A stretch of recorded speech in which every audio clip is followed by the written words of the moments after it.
这里不是案发的第一现场，没有挣扎的迹象。他把死尸运来这里之后，砍下头颅是要埋葬的。我发现凶手砍断头颅的力道不一样，上2宗死者的头颅是被砍3、4次就断，而这一次呢，却被砍了7、8次。所以这么说，这次的凶手可能跟上一次不一样吗？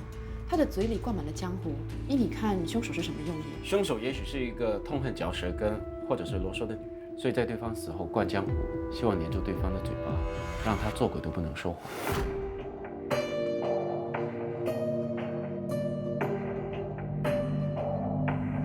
天色向晚，黑夜要浸湿一片荒凉，还在寻找停靠的肩膀，问情是否要永远作伴。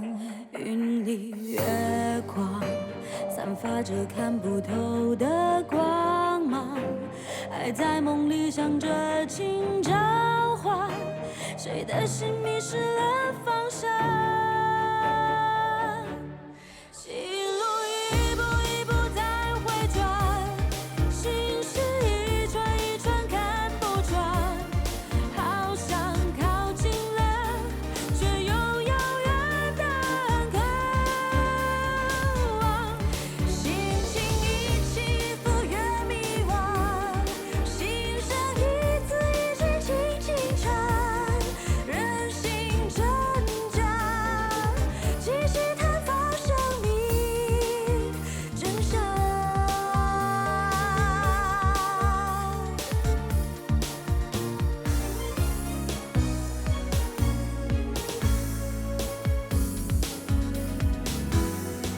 心情一起一伏越迷惘，心声一字一句轻轻唱，让心挣扎，继续探访生命真相。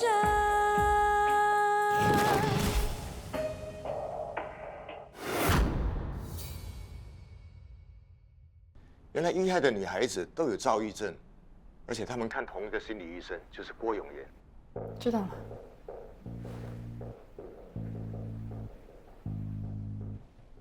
有什么事吗？没有，我在想一些事情。你还有什么事要跟我说吗？你还想知道什么？没有了，谢谢你啊。不用客气。如果你还有什么疑问的话，我随时欢迎你过来。我先回去。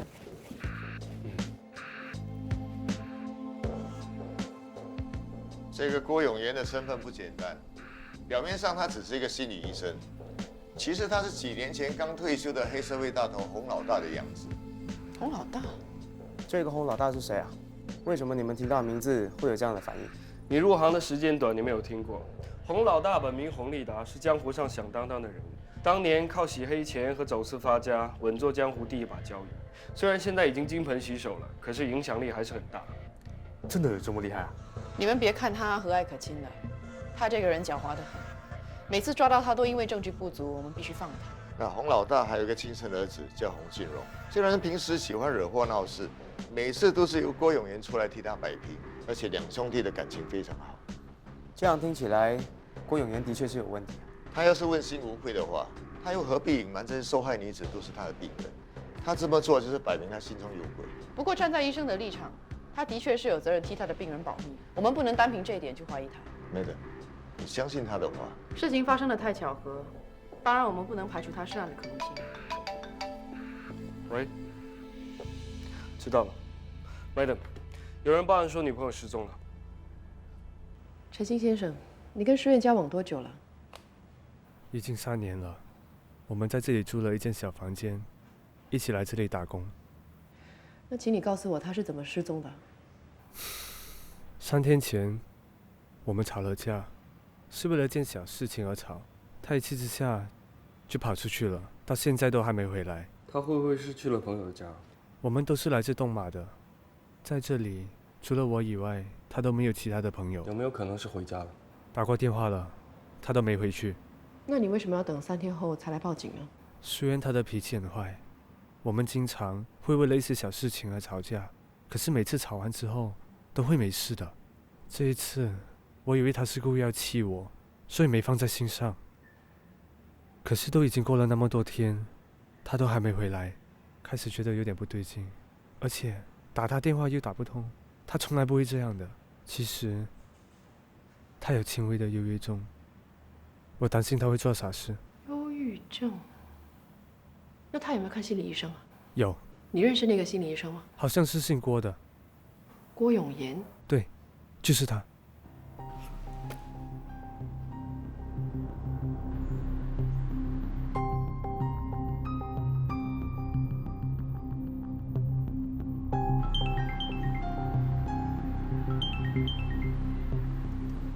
Jason， Madam， 已经查到了，陈淑燕的男朋友没有说谎，他在本地真的没有什么朋友，而且在他的部落格里面有写，他因为躁郁症在服用药物。知道了，你继续追查，我负责盯着郭永言。出事的死者都是郭永言的病人，他真的很可疑，为什么不带他回来调查？我们没有确凿的证据，我不想打草惊蛇。明白。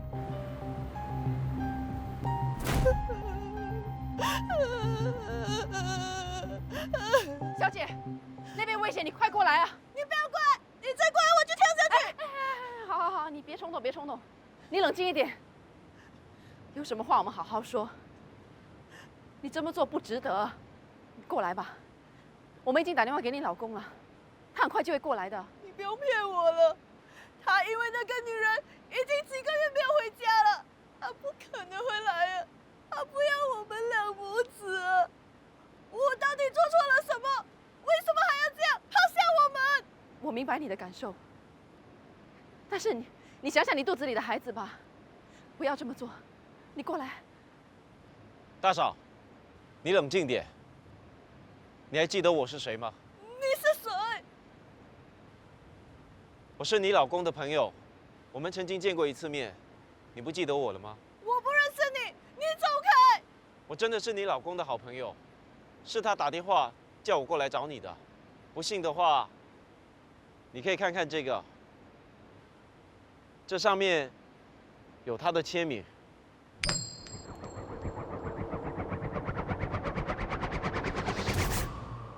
你老公不会回来了，这是事实。你肚子里面的孩子是无辜的。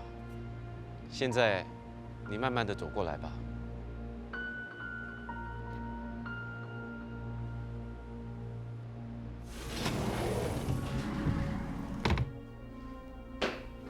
你刚才是怎么做到的？你相信催眠吗？以前不太相信，不过刚才看到那一幕，现在很难说了。催眠只是一种打开通向潜意识的大门，而这枚硬币就是我的钥匙。这个小小的道具就可以催眠人心，太神奇了吧！潜意识是很神秘的，语言的暗示和微小的动作都可以激发潜意识里的一切。被催眠是什么感觉啊？我可以试一下吗？催眠不是超能力，它只是一种精神意识上的控制。今天那位孕妇，她的情绪濒临崩溃，缺乏生存意志，所以要催眠她相对来说比较容易。相对来说，你的意志比较坚定，要催眠你就比较困难。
喂 ，Madam，什么事啊？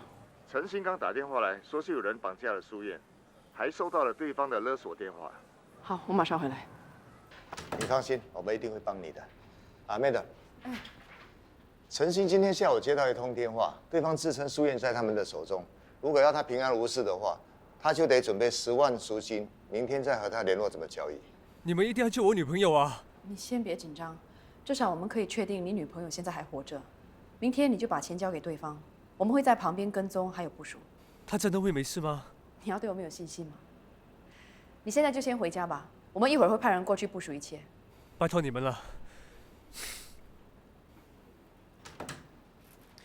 我们一直以为陈淑燕和其他的女受害者一样，是被同一个人杀害的。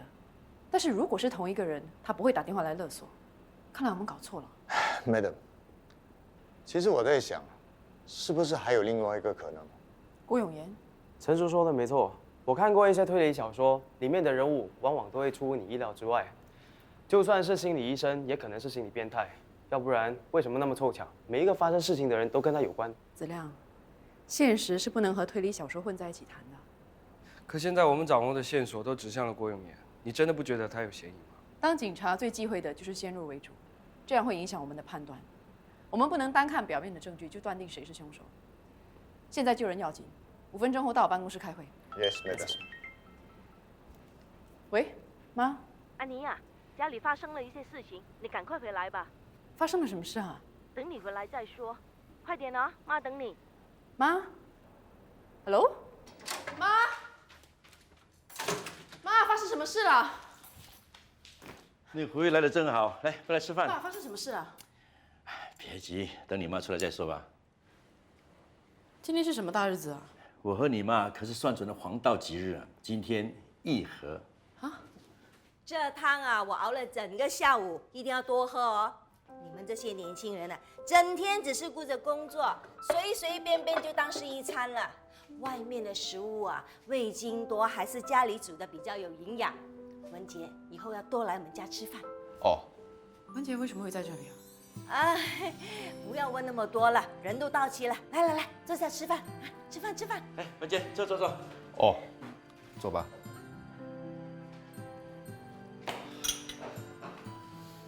到底是怎么一回事？安哥突然间打电话给我，跟我说有很重要的事要跟我说，叫我马上赶过来。来，喝碗莲藕汤。我还替他取了一个名字，叫做藕断丝连。这个排骨呢，叫刻骨铭心。一段感情得来不易啊，所以一定要好好珍视这份刻骨铭心的爱情，知道吗？再来一块苦瓜，苦尽甘来，到最后一定可以甜甜蜜蜜。你们把我们骗来就是为了这个？这对我们来说是大事啊！文杰人品这么好，我早就把他当成是半个儿子了。男女之间吵架、斗嘴是很平常的。爸妈，我们这次是认真的。话不要说那么绝，只有文杰才受得了你的脾气。我是怕你以后后悔就来不及了。对呀，我把你们的八字呢拿去给人家算一算啊，原来你们是天生的一对哎。我们不要再说了吧，菜都凉了，我们先吃饭，有什么事情以后再谈吧，好不好？对，先吃饭，先吃饭。安哥，你吃。吃吧。喝口汤。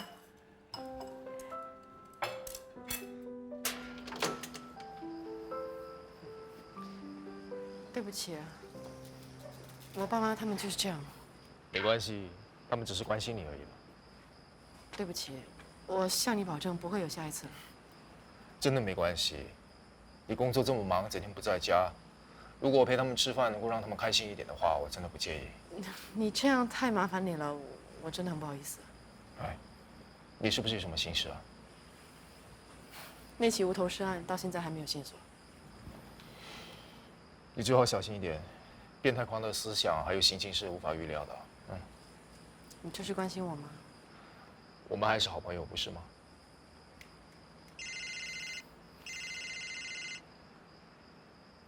喂，好，我马上过来，拜拜。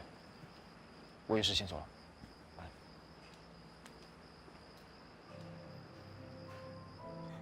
哎，怎么样？有消息传来，在中国可能有你妹妹的下落。消息准吗？先生点些什么？咖啡谢谢。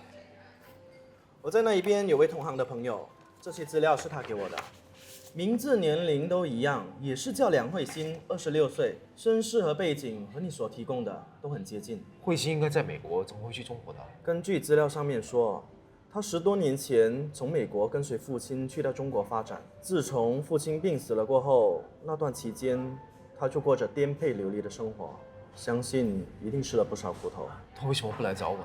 这我就不知道了，或许他有什么苦衷吧。人已经找到了，接下来你打算怎么做？你尽快帮我跟他找到联系，如果可以的话，我想见一见他。没问题，我帮你安排一下。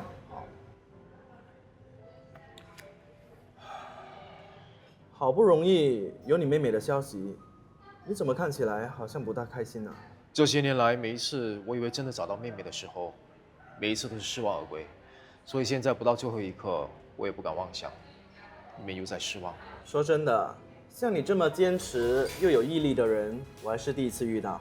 相信我，一定有机会和你妹妹再见面的。希望吧。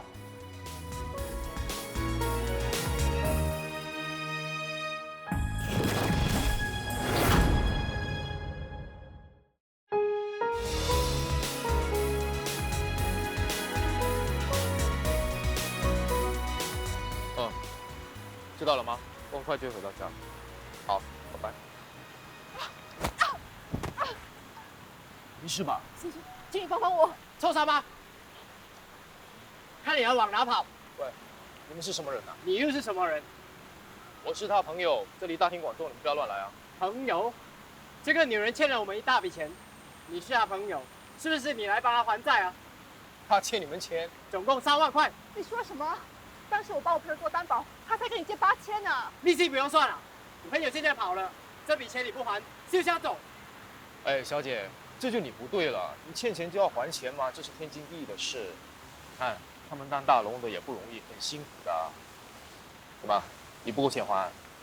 那边有一个提款机，你过去拿钱，我们在这里等你啊。去啊，快走啊！去啊！哎，你们2个谁都别跑，敢在我面前耍花样！找死啊！大哥，你听我说，好，对呀。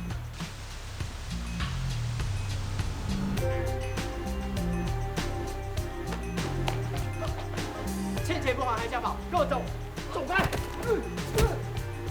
打人啊！救命啊！打人啊！救命啊！救命啊！打人啊！臭他妈，给我小心点！你怎么样了？你流血了，我带你去看医生。不用了，皮外伤。对不起啊，其实你刚才不是要帮我的。哦，没关系，我总不能让这2个大男人欺负你这个善良的女孩子吧？你怎么知道我善良？如果你不善良的话，我会帮你朋友做担保，以后张开眼睛看人，不要再当提醒你了。我知道了。不好意思啊，如果你方便的话，可以再帮我一个忙吗？你不是要跟我借钱吧？你怎么知道？哼，哎，3万块我可没有啊。不是啦，我的钱包被他们抢走了，现在没有钱搭车回家。啊，不用那么多，20块就够了。我没有闪钱，拿去吧。谢谢你。不然这样吧，你把你的电话号码给我，我一定会把钱还给你的。不用了，有缘的话会再相见的。谢谢你。别客气。喂，你没事吧？你要小心点，你这样会有血光之灾。我已经有血光之灾了。总之小心点。别担心吧，只要我不再看到你，我就不会有了。小心点啊，拜拜。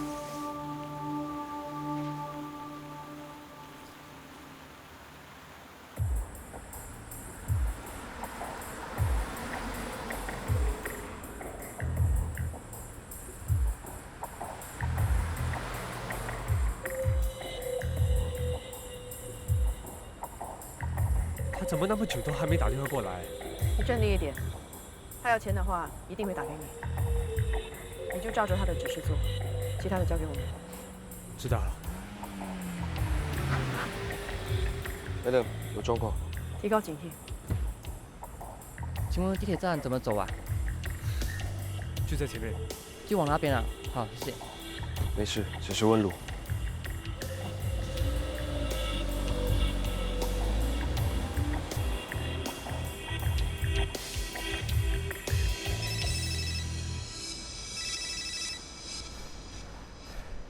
喂，在你右手边有个垃圾桶，你马上走过去，把钱放在上面。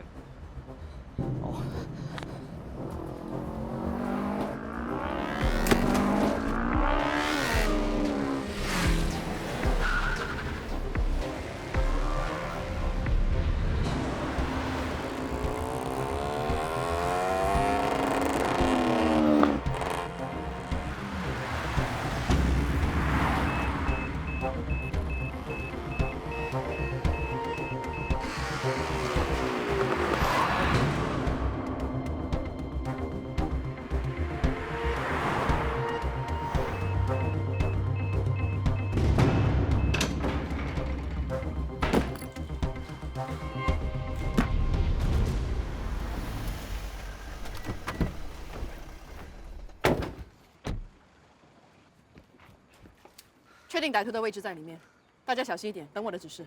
Yes, madam.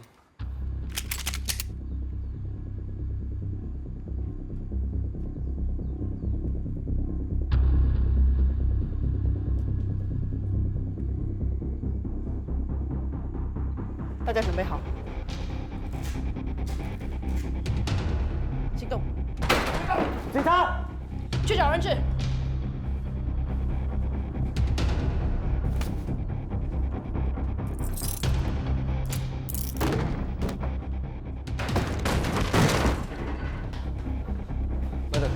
没有发现头脑，也没有发现人质。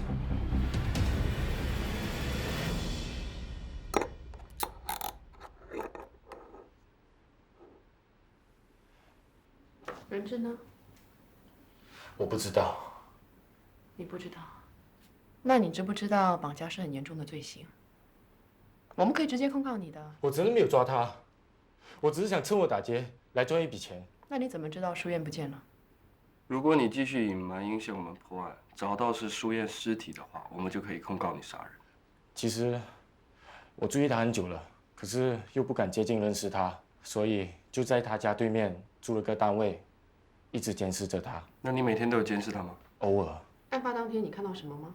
那天我看到他一个人在屋外哭，有个男子下车跟书燕谈话，不过他们好像在吵架，书燕一直推开那个男的。好像很怕他，那个男人还硬把书燕带上车。你记得当时是几点吗？大概3点吧。你认不认得那个男人的样子？我当时有拍了一些照片，如果你们要的话，我可以给你们。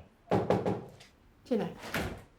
来的，这几张照片是在家里面搜到的，相信是跟书院失踪案有关。就是他，我亲眼看见是他抓走了书燕。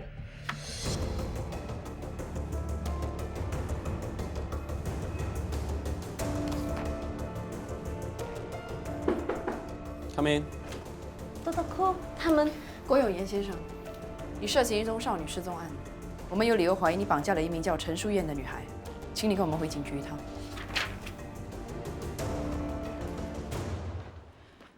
这是本月13日下午3点15分在淑燕家外面拍摄的。你为什么会去找淑燕？当时淑燕刚刚跟她男朋友吵完架，心情很差，所以她打电话给我，要我陪她。为什么她只是偏偏去找你？因为淑燕是我的病患，当时她的情绪很不稳定，我担心她会做傻事，所以马上赶过去跟她见面。我安抚她以后，她就一个人走了。过后我们就再没见过面。你跟她去了哪里？附近的公园。有没有人可以作证？当时公园很偏僻，没有人经过。因为偏僻，所以容易下手，对吗？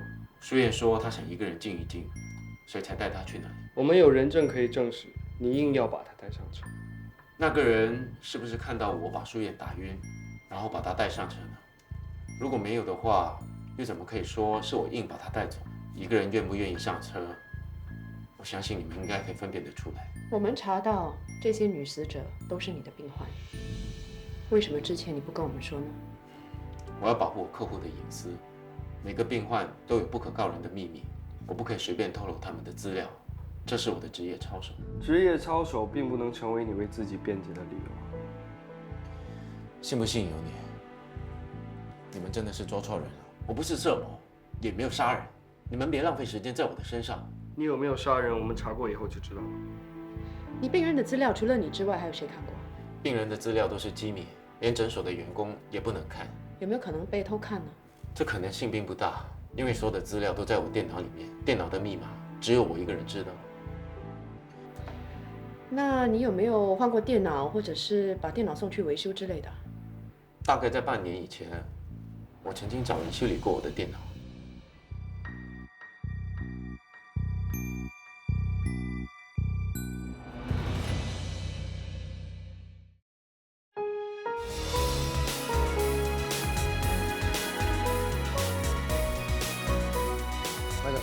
王富强有丰富的电脑维修经验，已经在一家电脑公司里工作了3年。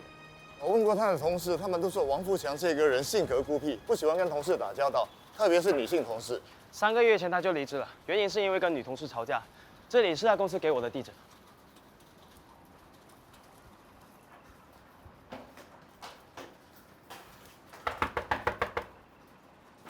王富强。Madam， 看这个样子好像没有人在家。你们去问一下邻居，看看知不知道他的下落。Yes, madam. Madam， 现在怎么办？破门吧。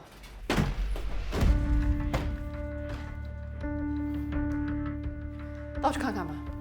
Yes, madam.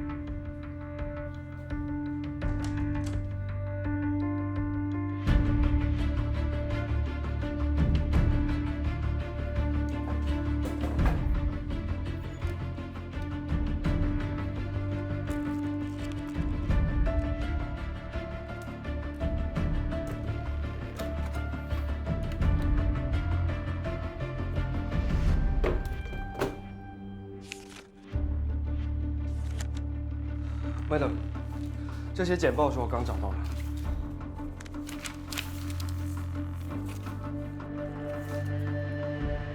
Madam， 我已经向邻居们打听过了，他们都说王富强这个人很孤僻，平时不与人打交道，见到邻居也不打招呼，已经有1个星期没有看到他回来。Madam， 没有任何发现。那看来我们真的抓错郭永年了。今天是星期五，现在又开始下雨了。我担心他今晚会下手。陈叔 Michael， 你们负责把屋里所有可疑的物品带回警局。Jason 子亮，你们把王富强详细的资料查出来，我要知道他的一切。Yes, madam.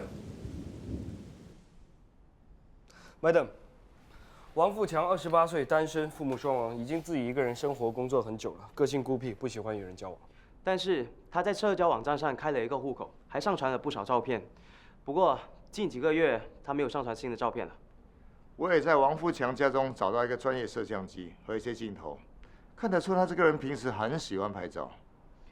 查到照片里这些地方在哪里了吗？还没开始查。赶快把这些地方找出来，他很可能就躲在其中一个地点。Yes, madam.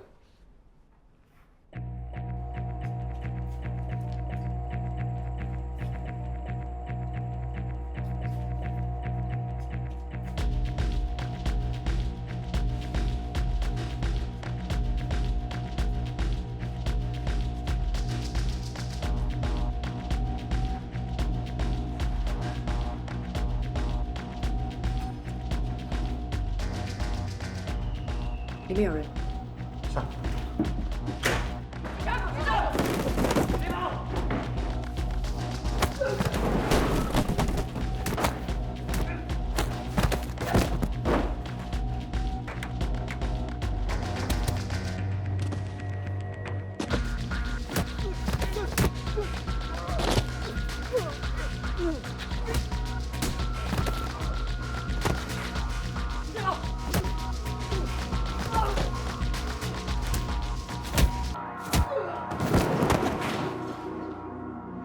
Madam， 我们刚刚抓到的只是普通的香烟走私犯，里面没有王富强。我们再接近飞车场搜一搜吧。Yes, madam.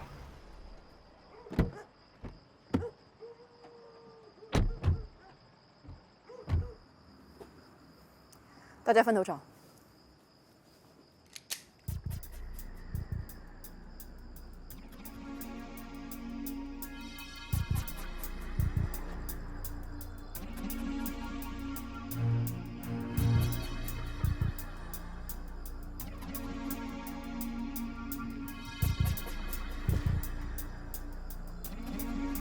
找到一名受害者。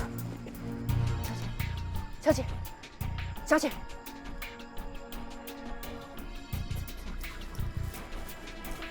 Madam， 找不到王富强。快打电话叫救伤车。 Yes, Madam. Madam， 有人。小叔，留下来。 Yes, Madam.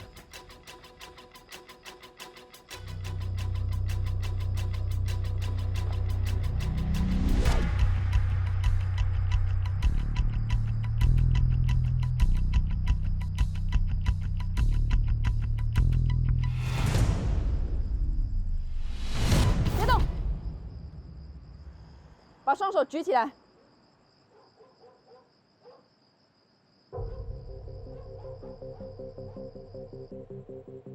两位阿 Sir， 我又没有犯法，你们把我捉回来干什么？你涉嫌非法禁锢一个叫苏燕的女生，而且还企图杀害她，认不认罪？什么？禁锢？你想象力那么好，不如转行当编剧吧。我根本就不知道你在说什么。你为什么会出现在案发现场？这么晚去干嘛？我只是刚好经过那里。哎，不是刚好经过那里也犯法了吧？ 不认识什么苏燕，也没有杀人。你们两个没有证据的话，就不要在这里乱废。证据？你家里墙壁上贴满了2位受害者的照片，这证明你有杀人的动机。如果苏燕醒过来，就可以指认你，这就是忍者，你是逃不掉的。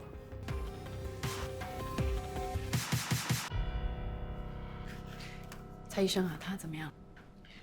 他的喉咙被灌了浆糊，伤及声带，需要点时间复原。 暂时还不能说话。知道了，谢谢你啊。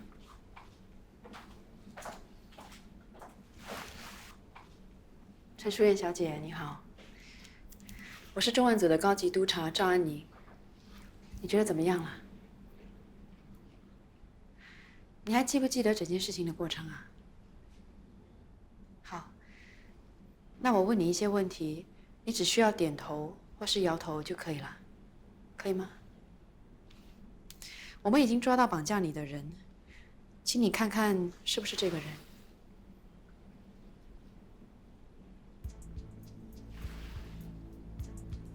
请你再看清楚。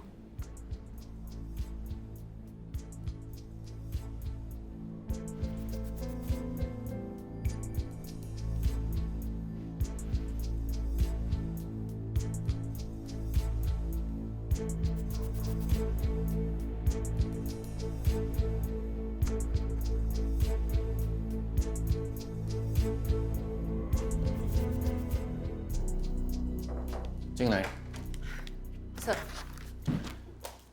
你们在陈淑燕那边有什么新发现？他还是没有办法认出凶手。他说凶手戴着个面具。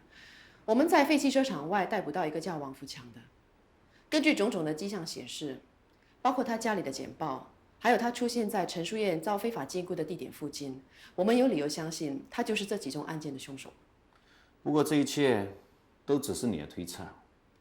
而你们是在飞机车场外逮捕的黄富强，而不是在车场内抓到他，不能算是人赃并获。我知道，但是我很肯定他就是凶手。你是一个资深的警官，应该很清楚，警察一向来办事只会看证据。Sir， 我们好不容易才抓到他，难道就这样白白让他走吗？万一因为这样再有其他的受害者，我们能负责吗？我们警察的责任不是要保护人民吗？我很欣赏你有这种逮捕罪犯的狠心。这样子吧。 我再给你48小时，找出确实的证据，要不然的话，只有放人。Yes, sir.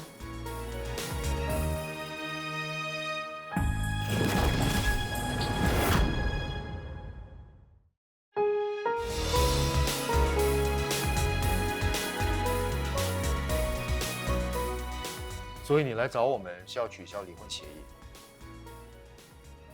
你真的想清楚了？ 我女儿已经走了，如果再离婚，我就真的什么都没有了。其实我还爱着他的。如果可以的话，我希望我们彼此有一个重新开始的机会。你们可以帮我吗？当然可以，我会尽快跟你接洽李先生的。谢谢。你坐一会儿，我们很快就回来。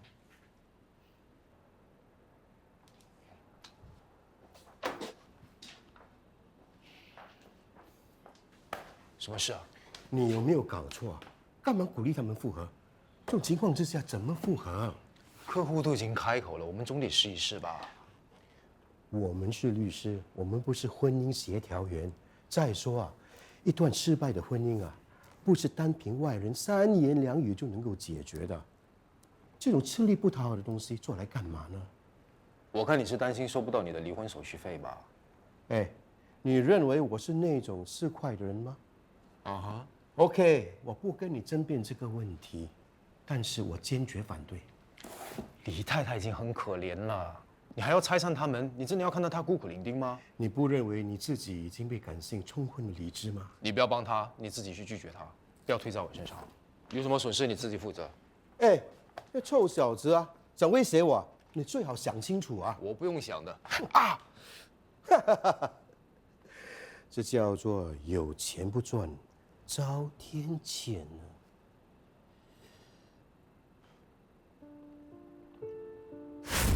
你要小心点，你这样会有血光之灾。不会这么巧吧？妈，我回来了。你回来啦！你回来正好，我刚做好萝卜糕，来，你过来帮我尝一尝。哦。趁热吃啊。嗯。你手怎么啦？哦，没什么，在公司不小心被仙人掌刺到。这么大个人，还不会自己照顾自己？有你照顾我就好了。怎么样？好吃吗？嗯，还好啊。什么还好啊？好吃就好吃嘛。以前安妮在的时候啊，对我做萝卜糕啊，赞不绝口呢。妈，你们知道她是哄你的吗？我知道啊，至少她会哄我，逗我开心，哪像你啊，只会气我。说真的，我好想安妮呢做我的媳妇啊。妈，我跟安妮已经过去了，你不要整天挂在嘴边好不好？又说不好吃，吃那么多。肚子饿的时候什么都好吃啊。臭小子，没句好话的，哄我开心会死啊！要有批评才会有进步嘛，对不对？啊，对啊，刚才我打扫的时候找到很多旧的杂志，都是安妮的。我会拿过去还给她的。哎，儿子啊，我再问你一次，你老老实实告诉我，你跟安妮有没有机会复合啊？妈，这个问题你问过很多次了，你不要再问了好不好？难道你对你儿子没有信心，怕我追不到女孩子啊？喂，你不是饥不择食的吗？让我问你，有问题的食物吃进肚子里会有什么后果？会食物中毒，然后呢会拉肚子。有问题的感情如果继续下去，会比食物中毒更严重了。好了好了，反正我说不过你啊。既然食物有问题，那就别吃了。喂，你说会拉肚子的。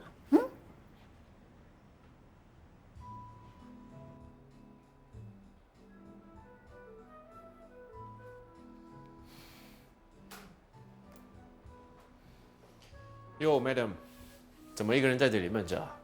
啊，我今天没有心情跟你开玩笑，压力很大。我听说你们已经捉到人了，怎么还会有压力？上头吩咐我要我在48小时之内找到足够的证据，可是我们到现在什么都没有，所以就算我们抓到人，也是得放了他。Well， 你们是不是又捉错人了？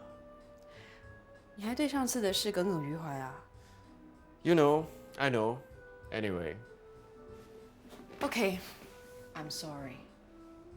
针对上次的事，我郑重的向你道歉，对不起。我是跟你开玩笑的，你不需要这么认真。我是公私分明。哎，不过说真的，你也不能够怪我怀疑你。你是黑帮老大的样子，背景那么复杂，而且你又隐瞒那么多事情。我从来都没有隐瞒什么，我只是遵守我的职业操守，要不然别人会质疑我的专业。其实我的人呢很简单，我只是个孤儿，然后被人收养。我其实不是你们想象中那么复杂的一个人。好，那我从现在开始就换个角度去看你。好啊，如果你看到什么的话，记得告诉我，因为我也很想知道我到底是一个怎么样的人。好像你才是心理医生哎。你没听说过吗？能医却不能自医。要了解别人很容易，要要了解自己却很难。每个人都有一对眼睛，能看得到别人，却看不到自己。所以我觉得每个人都需要一面镜子来反照自己。确实有道理。对了，你打算怎么做？放了他？就只好这样。不过放了他之后，我会派人24小时跟着他。我知道他就是凶手，所以我一定会找到证据控告他。坦白说，我还挺欣赏你的坚持和执着的。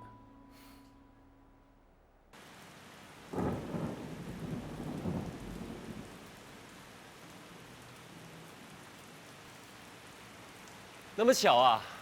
哎呀，真不好意思，让你们白忙一场了。结果还是要把我给放出来。哼。对了，那个女生现在怎么样了？她还好吗？你自己做了什么，你自己最清楚。你不是不认识她吗？关心一下嘛。那个女生那么可怜，遭遇那么惨，我一定要找个机会去问候她一下。好啊，我就等你去问候她。你不会每次都这么信任我。Madam，我只是去探望她而已，你别想太多了。我也是有人权和自由啊。当然你有人权和自由，不过你千万不要犯错哦。要是你一犯错，我一定会逮捕你。是吗？那我们走这场。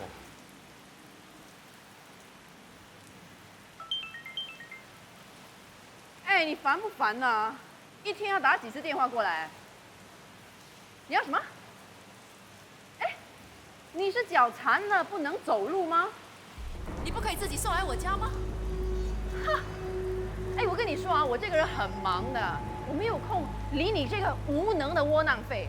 对啊，我说你无能的窝囊废，你最好滚远一点。Madam， 看什么看？不用上班吗？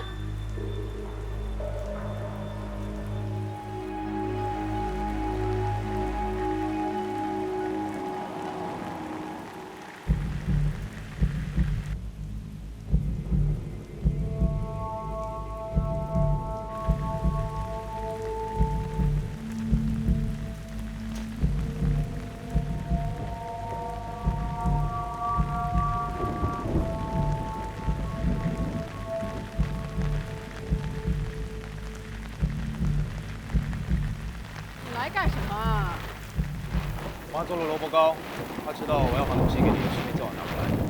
我不想吃，你带回去吧。这是她的一番好意。我都跟你说我不想吃了，你听得懂不懂啊？你到底怎么了？我怎么了？好像是你先惹我的。你刚才在电话上无缘无故骂我，我已经忍你一次了。你不爽你可以走的。我只是要来还你东西而已。什么东西啊？不要了，全都不要了，丢了丢了。我到底哪里得罪你啊？你这是什么态度啊？你怎么不自我反省一下啊？像你这种人，谁可以忍得了你啊？只有我可以忍得了你。这种没用的男人，根本就不配当我男朋友。你还愣在这里干什么？还嫌不够丢人啊？滚啊！滚啊 ！Madam， 我不知道发生什么事，可是不应该在这边吵架吧？关你屁事啊！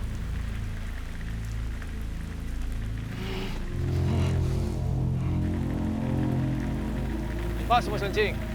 根本无可理喻。你没事吧？现在几点了？这么迟才来值班，你到底有没有时间观念的？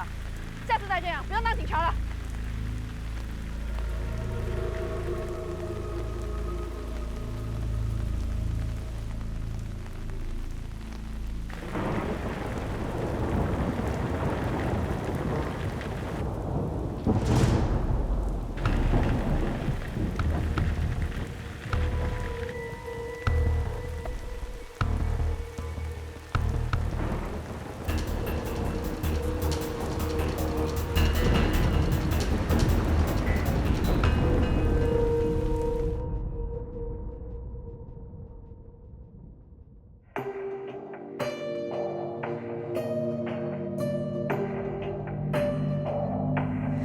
天色向晚，黑夜要浸湿一片荒凉，还在寻找停靠的肩膀，问情是否要永远作伴。云里月光，散发着看不透的光芒，还在梦里想着请召唤。谁的心迷失了方向？